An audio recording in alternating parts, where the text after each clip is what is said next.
Let's go. Here we go. It's a great day to be alive in Pittsburgh, PA. I can say it. Good morning, friends, Yinzers, countrymen, because it's technically just after midnight in the Eastern time zone where the Steelers just put a whooping on them Miami Dolphins and win 28-15. Not nearly as close as that score would suggest. Welcome into the newest edition of Kaboly+Mack. He is Steelers correspondent for the Pat McAfee Show. Mark Kaboly, live in the press box at Heinz Field. I'll never call it Acrisure Stadium. I am Chris Mack, nice and toasty warm in his basement. Kaboom. That was the most all-around performance we've seen from this team yet this year. Would be a really good time to see them get things on track down the stretch run with 3 games to go. I think a lot of people are going to just chalk it up to, yeah, the Dolphins suck and it's cold and Tua is a bum. But I don't know, man. That looked about as good as this team has looked overall all year long. Yeah, dominant performance from almost start to finish. Probably more in the second half. I'm just trying to think when they had a more dominant performance. You'd have to go back to probably last year at some point. Maybe the Jets-Giants game mid-season last year. Yeah, maybe. I mean, they ran the ball, they threw the ball, they played unbelievable defense. They shut down the run game. They made Tua look like Tua. It was just start to finish domination in a game that they needed to win.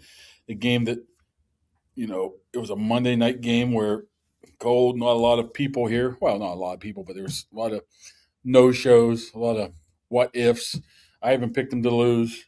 So all around good. Now it puts them in a position, Mac. All they got to do, really, if worse comes to worse, is beat the Ravens on Week 18, and they're in. Yeah, you'd like to see them take care of it between now and then, which is a possibility. But, yeah, I mean, they still control their own destiny is what's important, right? Yeah, I don't think it matters next week.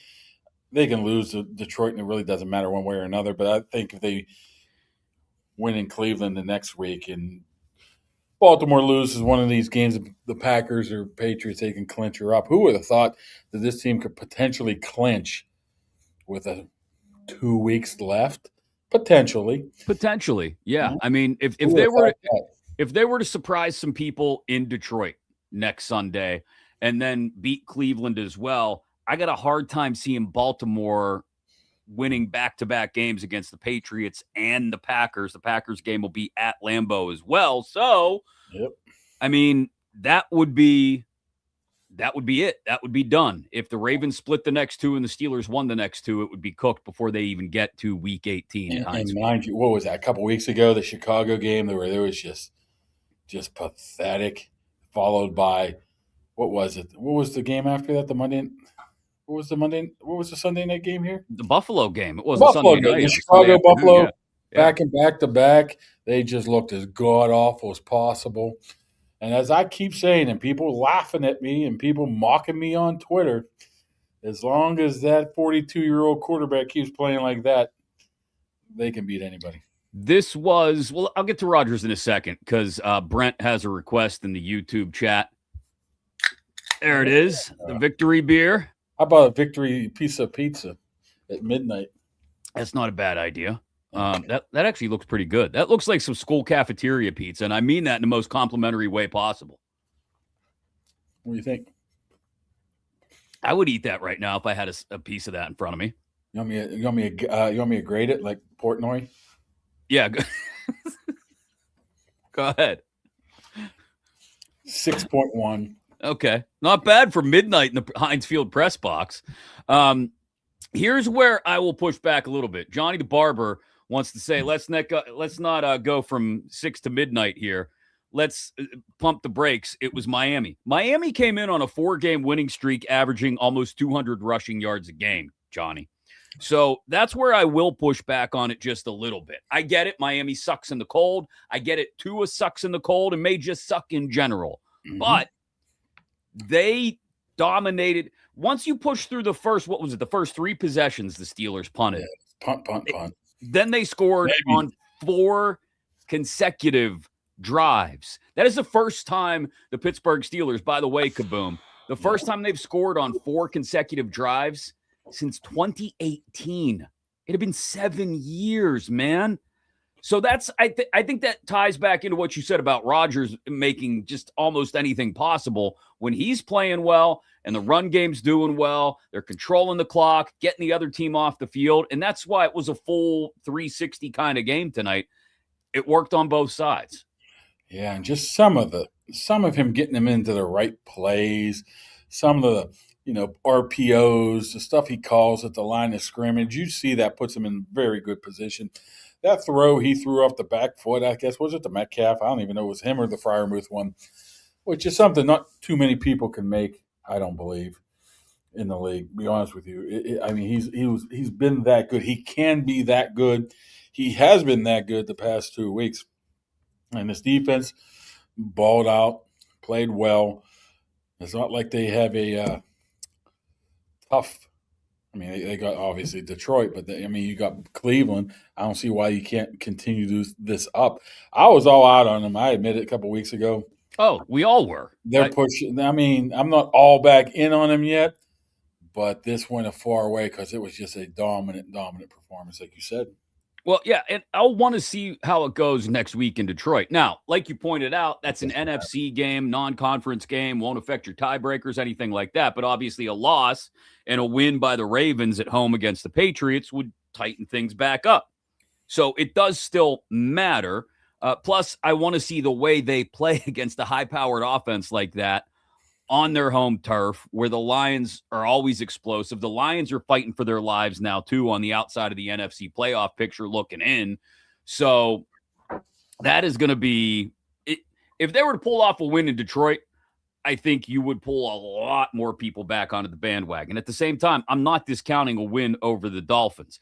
I do want to say thanks to our good friends at Impact HVAC. They are getting it done even in the cold weather this time of year. You need your furnace checked up.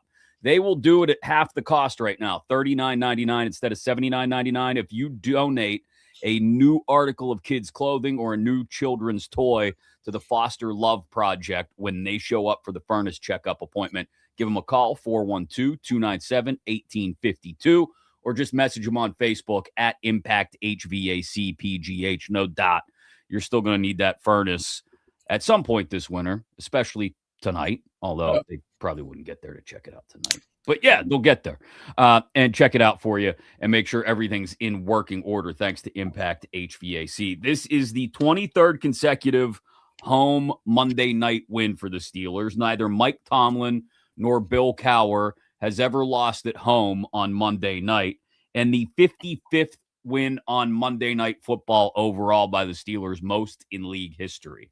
So they could get a couple more of those scheduled going forward. That would be nice. Yeah. No, well, not this year. Maybe a Sunday nighter, right? Hopefully not. No, a Sunday nighter would, especially in Week 18, would indicate that game is for all the marbles in the AFC. Yeah, I don't know because isn't somebody else? Aren't the Ravens playing Sunday night this week? I did not look at the Week 16. Maybe they've exhausted their spots of Sunday night games. This weekend schedule. Oh, crap. Pull it up, Chris. Come on. Yeah, Ravens play the Patriots on Sunday night. So I don't know if that precludes the Ravens from ending up there again in Week 18. But you would think if there's a chance to put that game on Sunday night with everything going into it, that it would be a good one, that NBC would want it. And this is a good point. John on YouTube said this felt like it could have been what a lot of people call a Tomlin special, right? A trap game. You're supposed to beat them. It's the Dolphins in the cold. It's Tua in the cold, all that stuff. But it was, despite it was ugly at the beginning, but despite worrying about sounding cliched, it was hard-nosed. Like they were Kenny G had a huge day, catching and running. And he has come up big a few times this year. 13 carries, 80 yards, 7 catches on 7 targets for another 46, averaged over 6 yards a touch, ran it between the tackles, broke tackles, caught balls out in the flat, caught balls in the middle of the field. He was all over the place. And I mean, this is not what we thought we were getting, I don't think, in Kenny G when he was signed in the offseason. We thought, oh, okay, third down back. But he's been able to take over when they need him to. And I asked him about it after the game, and he said, it's they're trusting me. I mean, what did he look at his stats in Philadelphia? He has been your prototypical third down back, catching the ball. That's about it. Nothing more than that. I think his most carries in a season, I will tell you here in a second, was 84. He's past that already. He's had 364. He's passed the most attempts, the most yards he's had, and he has the most touchdowns, I believe. Now came in here to be a complimentary third down back, to be just to move the chains. Who knew that he could run for 70, 80 yards, break big runs? He was never asked to do that. And he feels a little vindicated now that he is more than just a third down back. He can run the ball, nice 1-2 punch, and they trust him. That's the thing. Aaron Rodgers trusts him, and Arthur Smith trusts him. So, I mean, he touched the ball, how many times today? Had to be 20 times, right? Yep, 13 runs, 7 catches. Who knew? The guy's small, but he's fast, shifty, tough, catches the ball, great hands, and he's getting paid about $1.50, right? Chump change at the NFL level. And the funny thing is when we sit here and a lot of people complain about the Steelers front office and what they do. You don't tend to remember or talk about Kenny Gainwell and how much he means to this team and how little they got him for. He's been huge. He had the game, was it against the Vikings over in Dublin? That was a Kenny G game, right? When he got sick. He's making 1.8. So you talk about chump change. Yeah. And I did think it was important, and Justin, don't call me Justine, made this point in the chat on YouTube. The Dolphins tried laying a couple big hits early to make a little bit of a statement, and it didn't seem to affect the Steelers at all. Like, they took some big hits. Kenny G took a couple of them, and they just got up and kept going. Ended up leading to a little bit of a stupid penalty in the third quarter when the Dolphins had a chance to get the Steelers off the field, and there was that taunting penalty called, which you can argue whether you like the taunting foul being a part of the NFL or not. It was, and the guy stood over, was it Pat Fryermuth? Or no, DK. Stood over DK after the catch, and it kept the drive going, and that drive ended in 7 points. Yep. I mean, another one is A-Chain. I mean, 60 yards rushing, 63 total yards offensive rushing. I mean, as a team. And most of that came in the first quarter, right? Too. A lot of stuff was late crap, too. Yeah, I was going to say it was late or it came in the first. A-Chan had a couple nice runs in the first quarter. He had a 14-yarder, a 24-yarder, and then it was gone. Once the Steelers scored on the last drive of the second quarter and the first drive of the third quarter, not only did the air just kind of leave the Dolphins' sails, but it felt like they started to wave a little bit of a white flag. Would they have negative 20 yards in the third quarter? Oh, it wasn't pretty. I know that. And the thing about the Dolphins were, and I was pretty impressed by them leading up to this, is they could have given up a month ago. And they kept fighting and win 4 in a row to get back into this thing. But boy, first sign of something going wrong today. Go to Robert Morrison and do your snow angels all you want. They packed it in. They went 24 and a half minutes between first downs. That's game time, not real time. 24 and a half minutes without a first down. That was, and look, the Steelers defense, Kaboom, did this without TJ Watt on the field. And not a lot of big plays by Herbig either. What he finished with, not much. No, he had one nice tackle early as he was laying on the ground, ironically enough. I would have to double check his individual stats. One tackle. There you go. That was it. One quarterback hit. Yep. Jack I Sawyer, thought 1 tackle, 1 quarterback hit. Alex Cam. Smith, 2 tackles. So you're 3 people replacing TJ Watt combined for 4 tackles. That's saying something that none of them had a big game really. Now, they were creating pressure, I think, but I think more of that pressure seemed to come from right up the gut, like Hayward. Queen came late on one, Malik and Harrison. yeah, Well, Jalen under Ramsey, not necessarily up the middle, but came on a late blitz and took Tua down once as well. So Tua just, my God, is he bad at handling pressure? For a guy as athletic as he is, I know he's not fast necessarily, maybe not even quick if you don't want to give him that, but like once he gets on the move, he just looks totally uncomfortable. yeah, and he doesn't know when to throw the ball away. Just Yeah. get rid of it, man. Just get rid of it. Don't be trying to do some crazy stuff here. I mean, they're lucky he got to 15. And he ended, I mean, at one point, I forget his numbers. They were pathetic. Yeah, it was like 6 of 9, 65 yards, 48 rating. And look what he ended up finishing at because of those last 2 meaningless drives. But just an all around tremendous win. And I mean, It's what about Tomlin too, man?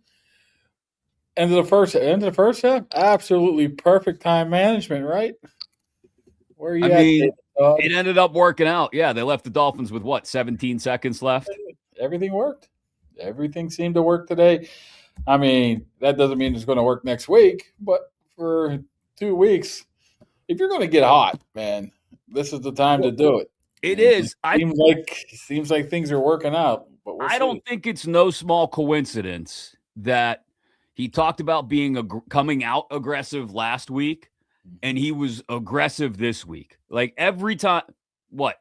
Other than 1 4th down play where you would have preferred to see them go for it, and they punted, they were going for it on 4th downs. And that I'll be really interested to see how that matches up against Mr. 4th down Dan Campbell next week. But being aggressive when you have a future Hall of Fame quarterback who's playing as well as Aaron Rodgers is, and you've figured out this little Connor Hayward tush push thing that was 3 of 4 tonight, like, why the hell not? Yeah. Keep going for it. Hold on to the ball because time of possession has been such a bugaboo for them this year. You can't keep punting it away when you've got 4th and short. They were against the tush push. They voted, I believe, against it. That might change here in March when that's up for a vote again here because it's worked for them very well. I mean, Well, it's damn near unbeatable when Darnell just grabs Connor Hayward by the waist and throws him forward for 3 yards. Zach Frazier had some nice blocks too. I mean, the key is, I think, is the center. If he can snap it, get low on that nose, then you can push him over the top. That was some good play. Honestly, I think they should have tried Boswell earlier in the game. What would have been 57, 58? Yeah, I mean, if the Jabron from Miami can kick 155, I'm sure Boswell could have gave it a whirl, but that's neither here. Such disrespect for Riley Patterson, that Jabron from Miami. Well, have you ever heard of him before today? I don't know if I have. It seems like there's a lot of crazy ass kickers that you've never heard of all of a sudden popped up this year. Thanks to our friends at Higgins Professional Painting for supporting the show. They've been in Kaboom's house and done work. They're headed back to do more once they're done over there at the palatial Kaboly estate. They'll come over to the Mack household and get some things done as well. They do a fantastic job, interior, exterior. They'll do it all. They'll even handle, if you own your own business, commercial and industrial painting as well. In your house, they'll do the drywall repair first, make things look real nice before they put the paint on. They'll do a color consultation, all of it. All you got to do to set up your free estimate is go to higginsprofessional.com or give them a call at 412-344-0480. We appreciate them supporting the show as well. They do wall coverings too. I never knew That's right. Are you going to do the wallpaper? You can do fancy wallpaper in your office? You're funny. Come on. Like I have any say-so in that. That's true. You have none. As well it should be. I want to go back to the offensive line since you brought up Zach Frazier. He played, 13 plays last week in Baltimore, but he played the full game tonight, and Dylan Cook looked really good again. It was to the point where when you don't notice a left tackle at all, that means the left tackle is playing really well. Yeah, he's played well, which is surprising. What are they down to? Is he number 3? 3 or 4. 3 or 4. Wait. We have Broderick, we had Calvin, Mm-hmm. and we have Dylan, right? I mean, technically, Spencer would go in front of Dylan usually. Spencer but might have to play guard now. So, well, they ended up throwing. Who did they throw in at left guard late in the game? So that Spencer could still, Ryan McCullough, so that Spencer Anderson could still be the 6th offensive lineman. So the left side of the line is getting kind of thin, but at least tonight, you wouldn't have known the difference. Yeah. I mean, I think the offensive line played well. What did he give up? 3 sacks. One was on Rodgers, just falling down. Took a big hit late in that game when he probably didn't need to. The other one was a great scheme play, a twist by the Dolphins where somebody knocked Mason McCormick off his block from a blind side to freed somebody up. But for the most part, they did well. I mean, so that's a place that they've continues getting better and better and better, especially on that right side of the line. But yeah, Dylan Cook, you have to give him credit. I mean, they kept him around on the practice squad, cut him, release him. I guess that's the definition of next man up right there.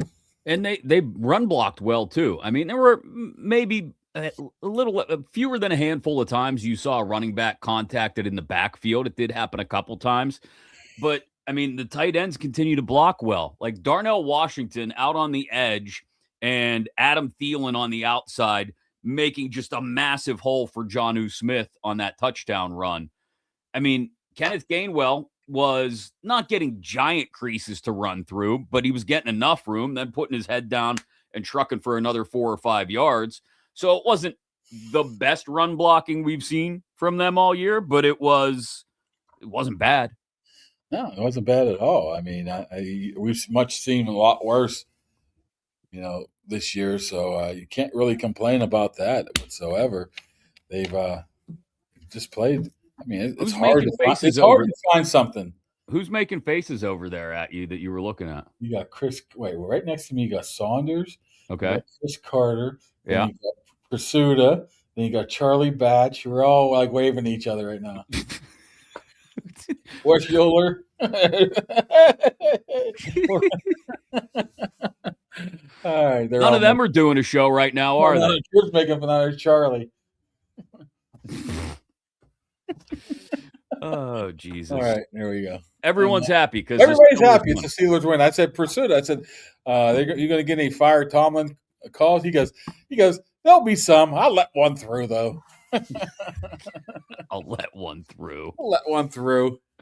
This is a good question from John Cantalina on the YouTube chat. The backup's playing better than Broderick? I mean, Dylan Cook grabbing hold of a job that he may not let go of? I don't know, man. I don't think Broderick was playing terrible. So, but you don't want your 14th overall pick just not to play terrible either. Right. Especially in his 3rd year, right? So, I mean, it does not do well for a team that has an option in April to pick up his draft or his 5th-year option or not. Like, okay, what are we doing here? Do we really need to pick up his 5th-year option? So I'm sure this is not helping his cause right now. You know what I thought? I mean, let me get your thought on this one. The Rodgers Arthur Smith dynamic. Okay. I think they work very well together because I think what we saw a lot of today was the multiple plays called in the huddle. Mm-hmm. And then he allows Aaron or trusts Aaron enough to be able, rightfully so, to say, okay, this, I'm going to go here. Quick throw, handoff.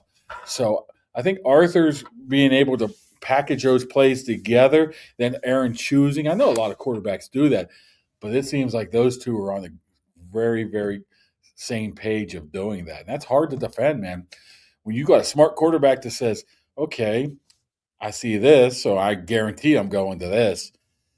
I mean, I think that was very prevalent tonight. Well, I also think it's the kind of thing you can do when you have a quarterback who's played for nearly 20 years and has seen absolutely everything. Like there was a question still good enough to throw the ball too, right? Right. And there was a question in the chat about Rodgers having more freedom to adjust plays than Russ or Fields last year. I would imagine he does. I would imagine he's got more freedom to adjust plays than any Steelers quarterback in the last 30 years, not named Roethlisberger. Honestly, I think that I don't know if he can have more freedom. I think they allowed him an option. It's not like he could just call whatever the hell he wants. No, but I think for the most part, not only can he adjust from play to play, calling a couple in the huddle, but you also hear him. It was very audible on the ESPN mics tonight. You could hear everything he was saying. I forget what the call was when they were down on the goal line and they tried to hand off to Warren a couple times in a row that didn't work before they finally punched it in. But you would hear him adjusting things at the line. You hear him all the time calling out blitzes.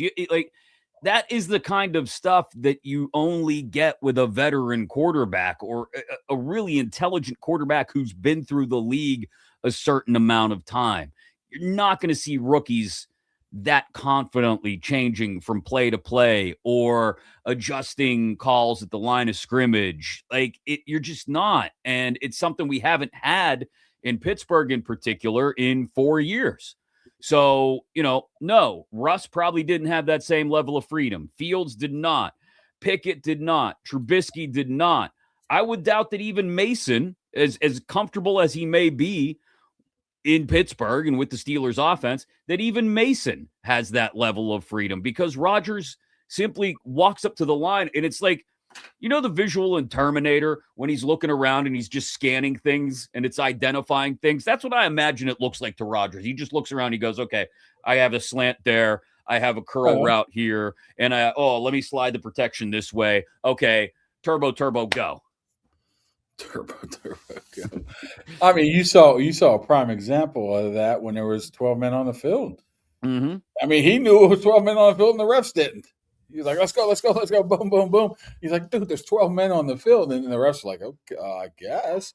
So he's well aware of his surroundings. Come on, Robert. Are we going to complain about Calvin Austin because he didn't have a catch? He's asking a question. Do you want everybody to have catches? You know what Calvin Austin did? He put Mika on his ass on that DK touchdown. Was that Calvin Austin that did that, or was that DK that gave him the old? DK shoved him off, and Calvin finished the job. DK gave him get the off of me. Yeah. Get your hands off of me. Yeah, I think I'm struggling here, Mac. I don't think I'm live here. What do you mean you're not live? Well, I'm live now. I mean, my computer. I mean, the Wi-Fi in this freaking place can kiss my rear end. What's the problem? We were all hearing you, and people. No, I'm talking about live on Twitter. We have like 50 views because something didn't happen. Oh, what'd you do? That's what I'm saying. Did you fix it? I think so. Well, we'll see. Who was the dude that had the sack on Tua at the end of the game? Never heard of that guy? Tuomo. Yeah. Automo. You think I can pronounce his name? I can't. I can pronounce A-Chain's name. No, yeah. It's A-Chan. It's not A-Chain. He corrected everybody on that like 3 years ago. Who did? He did. He corrected everybody like 3 years ago. No, he can kiss my A-Chain then. What about Jordan Brooks, man? He had like 18 tackles. Yeah, and then took a ridiculously stupid penalty that handed them a drive. Like, that's great that you're running around and you're doing all those things and making plays, but then it takes one stupid moment, you blow up a third down stop. It's just dumb. You know what? I think we're at the point now to ask ourselves, is this sustainable now for the rest of the regular season? Which part of it? All of it? They're playing well. I mean, not being Buffalo / Chicago / Chargers second half, that type of crap, where they just looked like a team that was clueless and gave up and didn't give a crap. I'm going to flip it back around on you. If they play as well next Sunday as they did tonight and last Sunday in Baltimore, do they beat the Lions in Detroit?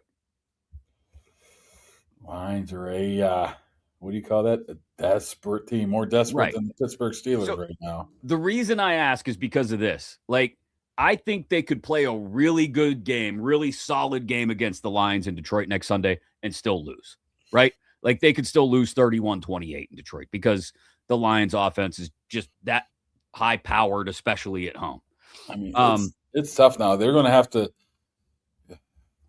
Detroit to get in the playoffs. Man, they're a game and a half behind Green Bay with 3 left. Huh. They don't have much room for error right now. You imagine they're not going to catch Chicago. So No, I think what you need to see, even if they do lose, they have to play well. They can't have that Buffalo, Chicago, right. Chargers. What else is another game they stuck an egg on? The first Cincy Cincinnati game. Yeah. Cincinnati game. So you can't have those games, Seattle games. You need to play tight, play them, down to the last possession. Then you can accept a loss, knowing that it doesn't really mean a ton. But I don't want to see him get blown out. I mean, then you screw your whole momentum up. It's like, Mr. Positivity Slammy says that the Lions D is shite. What are we talking about? The Lions D can be shite. But like I said, I think the Steelers could play a really good game next week and still lose 31-28. Yeah. Like that wouldn't surprise me at all. Like, I guess my point, the whole reason I brought that up is like, they can continue to play well, and people will still, in some cases, find a reason to bitch about it if they lose to the Lions. It's just people in general. That's just the nature of things. I know. You'll always find somebody bitching. So, Johnny here's the the thing: Barber. is it sustainable through the last 3 weeks of the season? I think it is. That's the problem. You think. Because you just keep reminding back to Chicago, Buffalo, Cincinnati. You're thinking, that team's in there somewhere, isn't it? I mean, we've seen it the last 2 weeks. And I hate to make it all about Rodgers, too. But, like, you've said it. When Rodgers plays this well, I don't want to say it feels like you can't lose to anybody. Like, you're in the game. You're in the game. You've always got a chance to win. Always. That's what I wrote, and people were laughing at me. No, I think it's because he seriously, he goes to the line of scrimmage every single time. Like I said, scanning the field like the original Terminator, just looking around for the best possible play.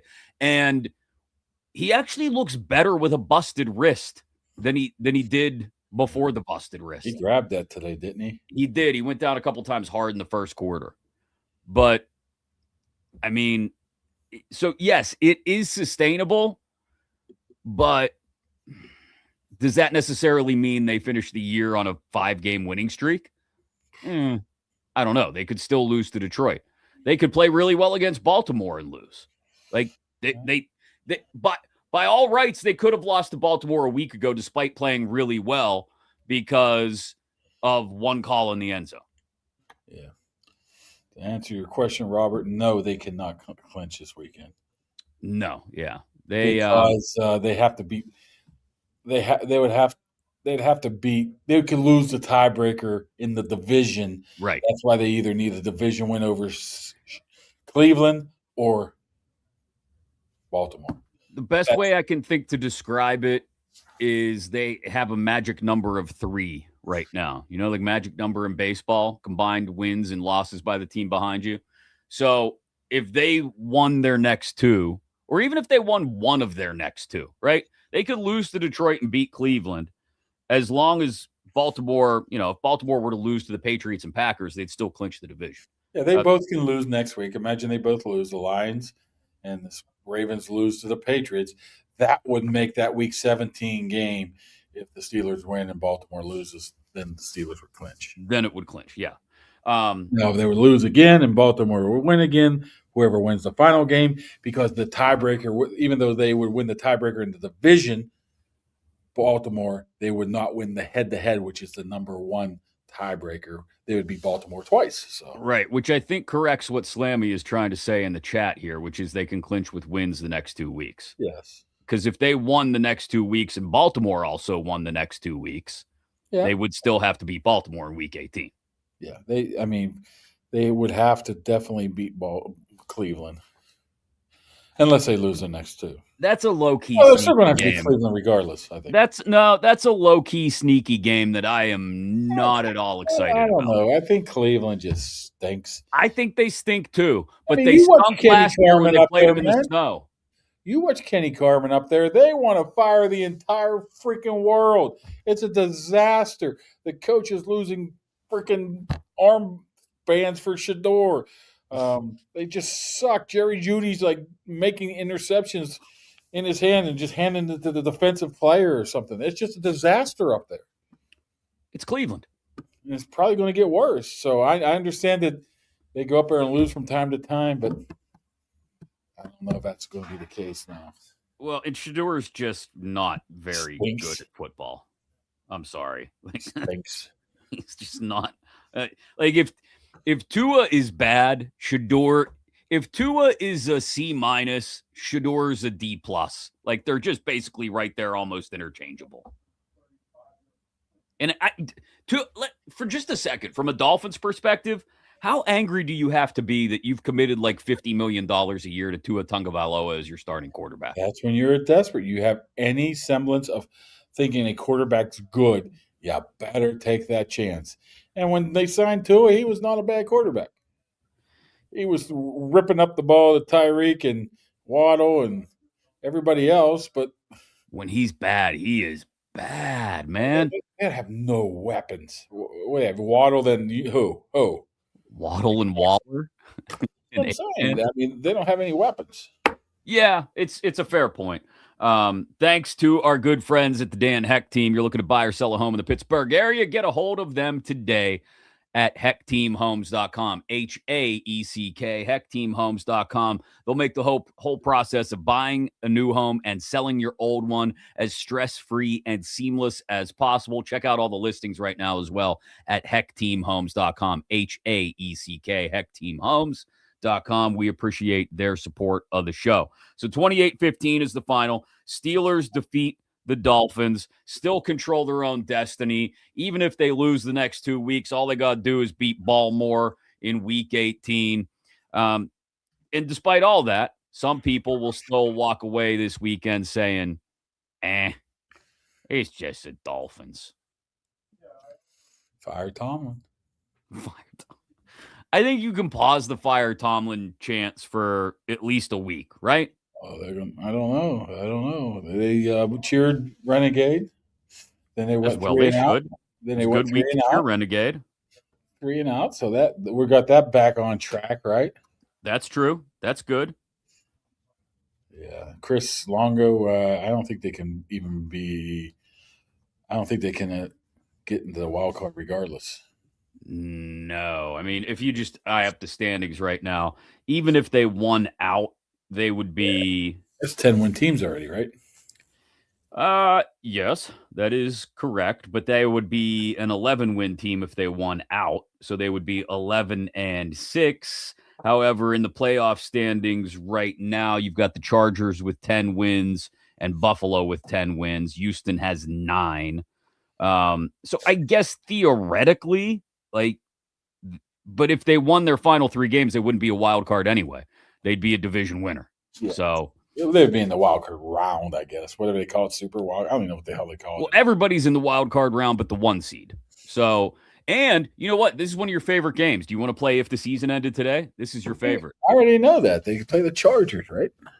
Yes. The LA Superchargers. Who are flawed out the ass. They are flawed. I think if the Steelers got them in Heinz Field, you would get an opposite. And I don't just think it's the home field advantage thing, but I think you would get the opposite result of what we got when they were in LA. Because by then, Herbert's going to be completely broken. And I just, like you said, they're totally flawed. I wouldn't mind getting the Chargers in the first round at all. Honestly, if you look at the conference, the 7 teams in the conference right now, or the 6, including the Steelers, are in the playoffs, which ones do you think the Steelers can't beat? I think they can beat them all. I mean, Houston might be tough because Houston's right. Unbelievable defense and hot as can be. I think Denver, New England, Jacksonville, Chargers, Buffalo, all beatable. Yeah, I think you'd have to have the Steelers playing the way they did tonight, though. They'd have to have a nearly flawless game, and that's what tonight was. Nearly flawless. Another thing about it, I mean, the Rodgers is just fascinating to me.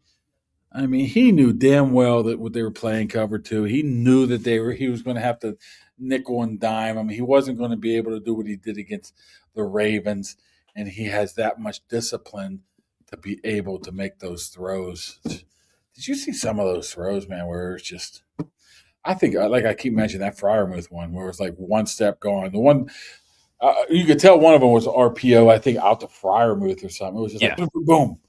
It was like turning two at second base. He was like Mazeroski. How old are you? He was like Mazeroski. You couldn't give me like a Johnny Ray. Mazeroski was known Freddie Sanchez, right? Freddie Sanchez. I'm talking about when the Pirates were good. So people still don't like Aaron Rodgers, but you can't deny what he's been able to do for this team. Where would this team be? I mean, nothing against Mason, but where would this team be without him? They would have lost at least two other games. They'd be you could flip their record. They'd be 6-8 instead of, and they'd still be in it because the division sucks. Or maybe one of those losses would have been to Baltimore. Well, maybe Rodgers should come back. That's a whole off season.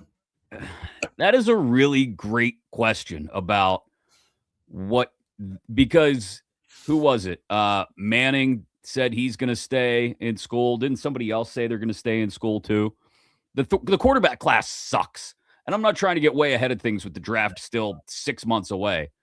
But there isn't a quarterback coming out in the draft that you go, ooh, I'd love to have him. Sellers, thank you. Lenora Sellers. Slamming out.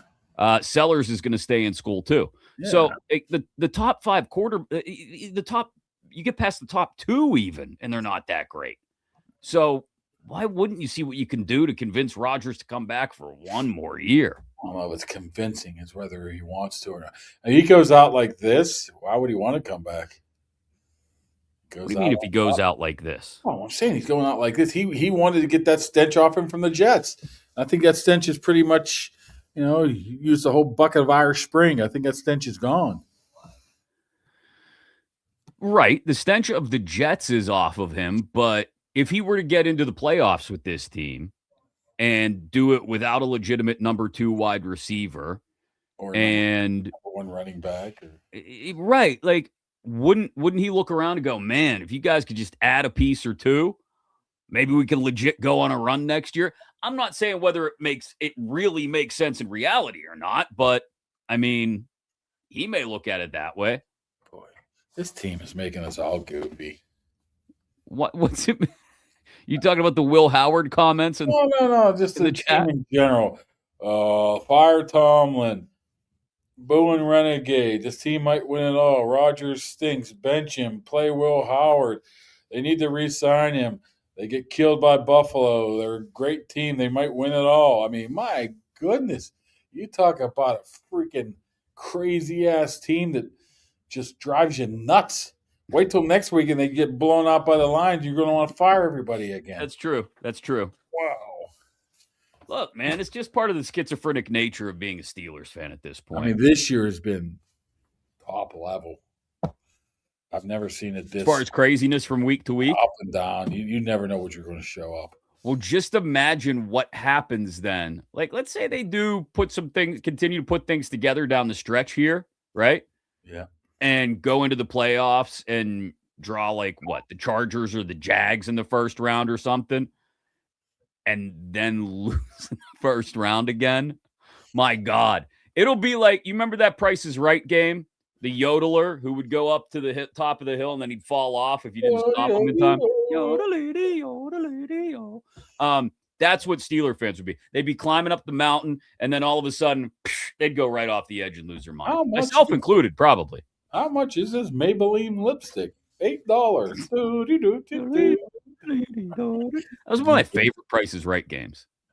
Mine. Oh well, obviously Plinko's Plinko. obvious. Look, definitive ranking of Price is Right game. I like the golf, the putt. Plinko number 1. Everything else. What's the one where you had to punch the hole and Barker would? I think they called it Punch Out. Maybe That's not bad. that was a good one. The golf game was good. Because Bob would always like nail it. The Yodeler was good. What was that called? Cliffhanger. Those are probably the best. I don't watch it since Bob Barker retired. You ever watch the Nothing against Drew Carey, but I just don't watch the documentary of that guy that figured out how to gamble? Oh, the Press Your Luck. I haven't watched it. It's really supposed to be really good. I thought it wasn't Press Your Luck. It was The Price is Right. The dude did a whole big study for years and years and years of the prices of everything. So he got them all right all the time. It's like, this car was $24,107. Ding, ding, Really? ding, ding, ding. You're correct. I didn't see that. Oh, yeah. I did see there's a documentary about a dude who figured out back in the day, Press Your Luck. You remember no whammies, no whammies, no whammies, stop. It was a certain. There were like 12 patterns. Yeah. And he memorized how they rotated. And so he went on this huge winning streak, and they ended up like kicking him off the show because they said he was cheating. Because he wasn't, but it was their game show. Wow. So. Card Sharks. Get to Archie's on Carson this weekend, any day. Actually, it doesn't have to be the weekend. Anytime is a great time to get to Archie's, especially during the week. Pittsburgh's best place for food, drinks, and sports.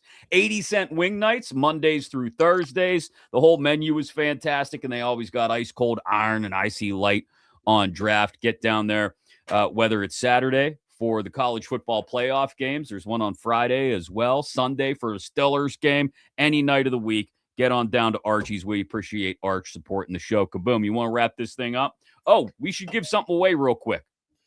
That's your gimmick there. That's my gimmick. Did our teacher from Pottersville claim Portersville? Yes. Alana from Portersville. I just shipped out her autographed Chris Boswell mini helmet this morning. All right. So how'd you ship it out on a Sunday? Oh, it's Monday. What am I talking about? Yeah. What are you talking about? Oh, it's a game. I thought it was Sunday. Let's pick someone. You got a trivia question? Give him a question.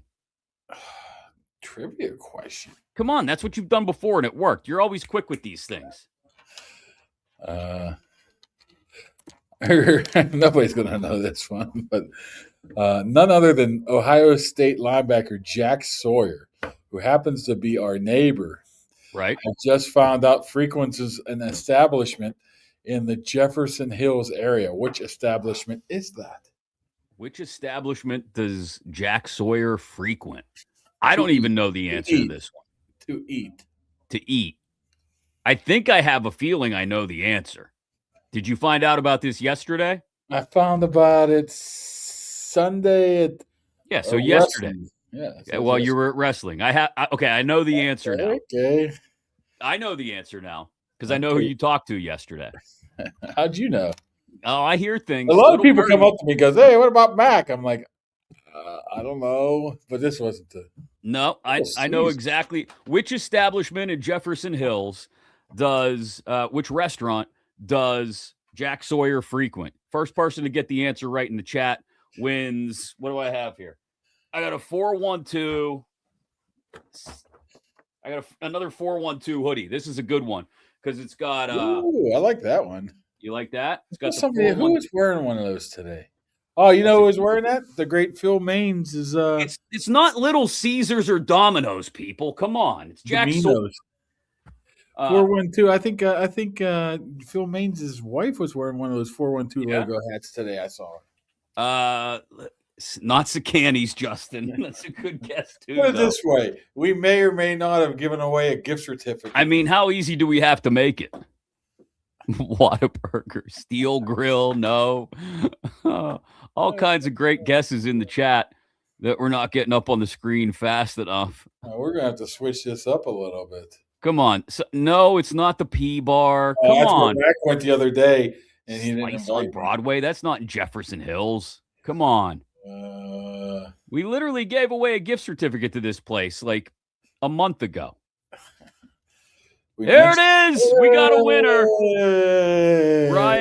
Morgart 392. Yolies. All right, Ryan wins. There it is. He wins the hoodie. He gets the 412 hoodie. Ryan, you're going to have to message us on X. Message the show account on X, Kaboly+Mack. Let us know that it's you, and we will get your address. And we'll ship that thing out. Happy 412 days of Christmas. Let's see that sucker again. Where's it It's at? a good one, huh? Let's see was it the front and the back of it? So the front just has this little 412 crest up top on the chest.